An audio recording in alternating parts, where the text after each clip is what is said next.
is impressive. That is my vineyard.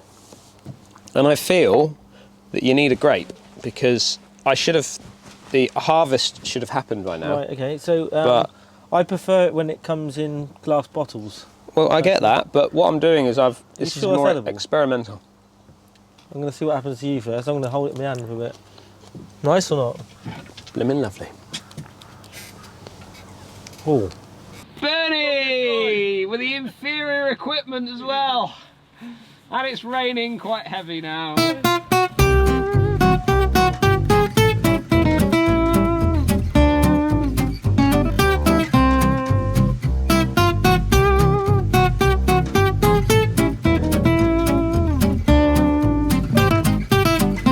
Well, good morning, everybody. Welcome to another Sunday morning show. Good morning, Leicester. Welcome, Dan, and welcome everyone to Dan's vineyard. This is my vineyard. This is my house. This is the decking area of my house. And Bernie and I have pitched up here today to, on location. Film a Sunday show for your pleasure. Yeah, absolutely right. So, how are you? And how has your week been? How has your week been as a full-time YouTuber? Oof.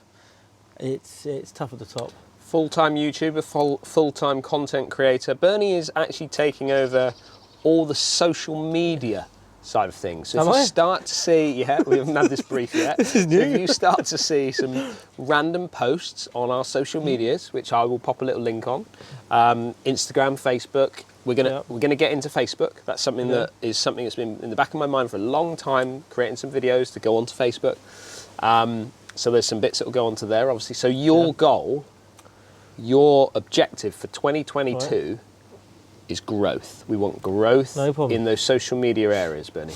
Twitter, Facebook, Instagram. Yeah. You love all of them anyway. I do, yeah. So you spend quite a bit of time on them. I do like social media and interacting with people, so I will enjoy that. So if you are not following us on Facebook, make sure you head over to Facebook. A lot of people are following us on Instagram. A lot of people follow us on Twitter. Not many people follow us on Facebook because we've not been that active on Facebook. No. So it's not anyone's fault. It's just we've not been active on it. So we've been focusing on the YouTube world. So make sure you head over to our Facebook page and like it, comment on it, interact, share it, whatever it is that Facebook requires you to do. Let's get onto Facebook and let's start pushing that as well. Cool.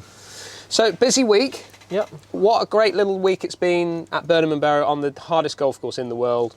And I think everyone was kind of laughing when I said about Bethpage Black being the toughest track I've ever played.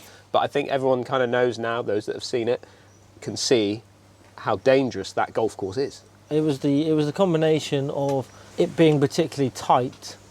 If you missed the fairway, you basically lost your ball. Yep. The greens which you did a couple of times. Yeah, greens were sort of thanks for that. Right. Greens were sort of half the size of a traditional golf course green, I'd say. And then high winds, which made it just phenomenally difficult. But I enjoyed it. Par 3, was it the 8th?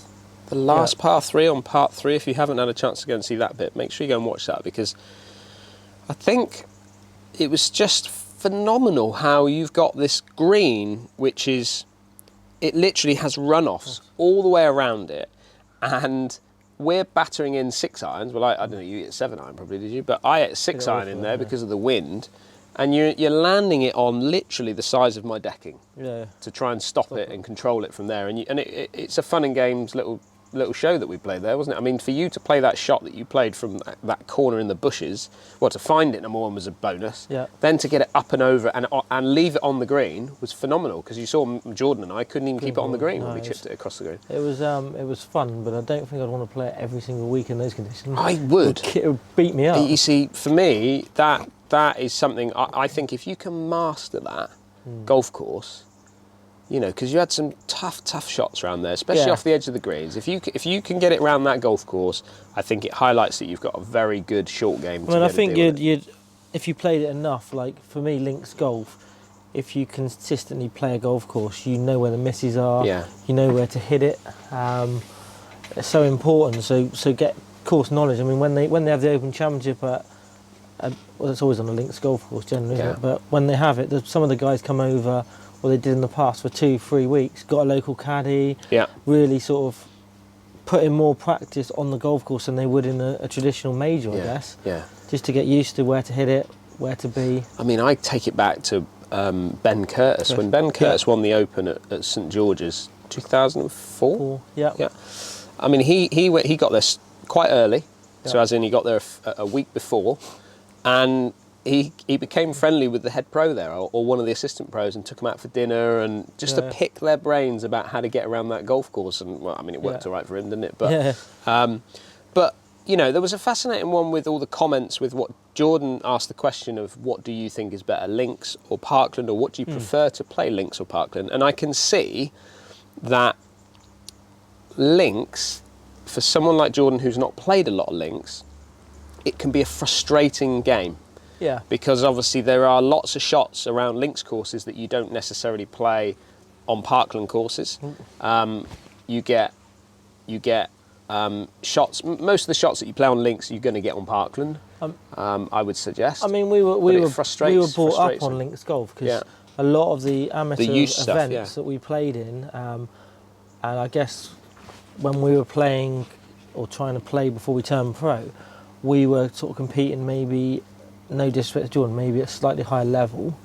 So we were playing county, southwest stuff, and a lot of our competitions was on traditional links golf courses. It was. So you had to be able to play them, you'd adapt to play them more. So we probably got more experience playing them than what sort of Jordan has. Yeah, but also you got to think that Churston, when we grew up playing Churston, even though it was, it was hard to actually say what Churston really was as a golf course, because in the winter time certainly it played more Parklandy, but in the summertime, I mean, it was bouncy, and it was a lot of shots down along the ground, running it up, and lots of runoffs and drop-offs and things like that. So there was a lot of shots where you were playing short and running them in, which is what happens a lot of the time on links courses. So we've probably had a bit more of a flavour of it from Whereas that. Jordan's playing a traditional Parkland golf course. Parkland course, yeah, absolutely. Tree-lined and wet, sort of, and damp, and the greens hold even in the summer. But you cannot argue the fact that links golf is where it kind of started.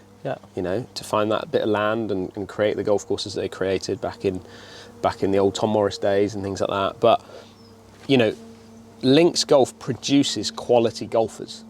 You know, you watch a lot of the good players that come out of the UK. Certainly, there are a lot of the guys that come out of links golf because their imagination is they're having to work it out. They're having to bounce it off things that don't really exist on maybe Parkland courses and things like that. Would you say as well, though? I mean, we're sidetracking a little bit here. There's quite a lot of people who are very good links players, even in our amateur days, and they had a particular game to play links. And when they stepped up and turned pro, and we thought I personally thought they would do better, and then they struggled because a lot of the golf courses are more sort of man-made, sort of modified Parkland golf courses, and they're not links, are they? I mean, if you look at the European Tour, what is there, 2-3 events a year now? On links. On links, the rest of them all on like sort of Parkland gigantic, courses. Massive, lengthwise golf courses, not ones which you're going to get high winds or you're going to get sort of bad weather. I mean, they follow the sun, don't they? So maybe, they try to, for sure.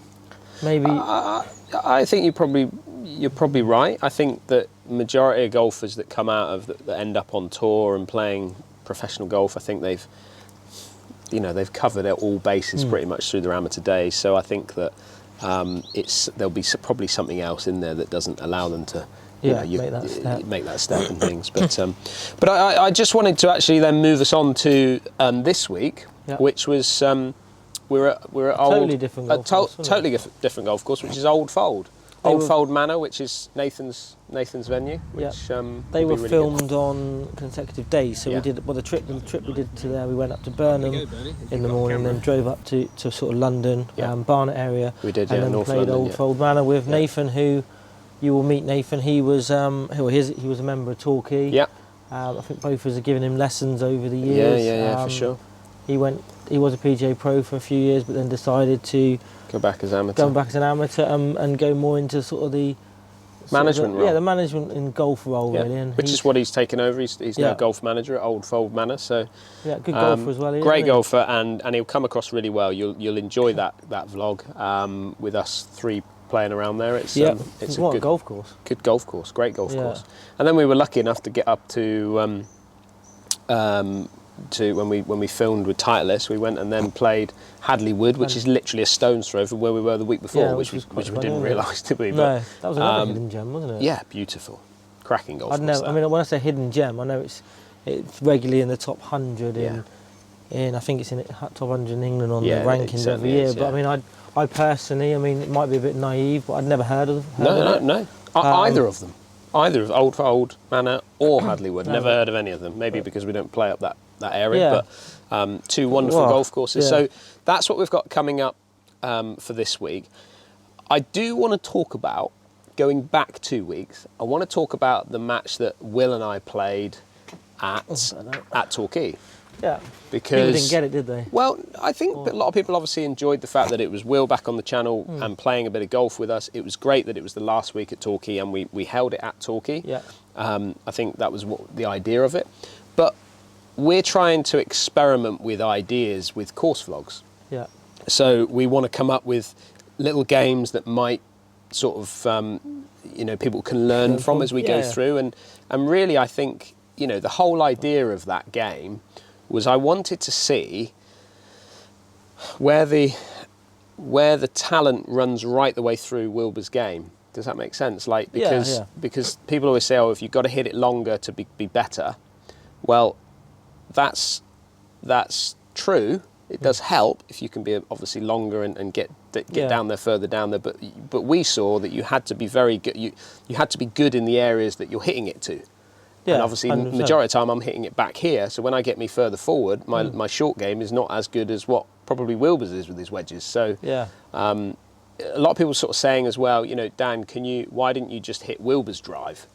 And then why didn't Will hit your drive? But again, I wanted to showcase the skill set of Will's driving, my driving, Wilbur's iron play, my iron play. So it was not that I was playing his game. It was more I was playing my game in his power and his game in my power. I'm personally interested to know whether people actually, are we overcomplicating things with course vlogs? Do people just want to see, your traditional 4-ball, better ball game or 4-ball, better ball, your course record, and keep it as a simple vlog rather than adding bits to it? Are they videos on their own? Maybe I don't know.